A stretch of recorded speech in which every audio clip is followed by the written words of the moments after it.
నెల్లూరు జిల్లాలో స్వల్పంగా భూమి కంపించింది. దుత్తలూరు, వరికుంటపాడు, వింజమూరు మండలాల్లో స్వల్పంగా భూ ప్రకంపనలు రావడంతో జనం ఇళ్ల నుంచి బయటకు పరుగులు తీశారు. దీనికి సంబంధించి పూర్తి సమాచారం మా కరెస్పాండెంట్ అమర్ని అడిగి తెలుసుకుందాం. అమర్, చెప్పండి, నెల్లూరు జిల్లాలో భూ ప్రకంపనలకు సంబంధించి మీ దగ్గర ఉన్న అప్డేట్స్ ఏంటి? గత నెల రోజుల్లో దాదాపు 4 సార్లు ఈ ప్రాంతంలో భూమి కంపించింది.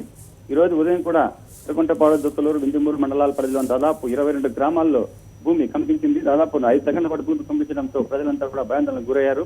ఇంట్లోని సామాన్లు కింద పడిపోవడంతో పాటు ఒకసారిగా కదలిక ఏర్పడినట్టు వాళ్ళకి ఏర్పడింది. దాంతో వాళ్ళంతా కూడా భయంతో ఇంట్లో నుంచి బయటకు వచ్చేసి ఇళ్లకు వెళ్లేందు కోసం భయభ్రాంతికి గురవుతున్నారు. ఇదే ప్రాంతంలో గతంలో కూడా భూకంపాలు వచ్చినప్పుడు కూడా ప్రభుత్వం అధ్యయనం చేస్తానని చెప్పింది, కానీ ఇంతవరకు ఎలాంటి చర్యలు తీసుకోలేదు. తరచుగా ఈ బెల్ట్ లోనే దాదాపు గత 2 నెలలు తీసుకున్నామంటే 5-6 సార్లుగా భూమి కంపించింది. అప్పట్లో కూడా కొద్ది స్వల్పపాటి నష్టం జరిగింది.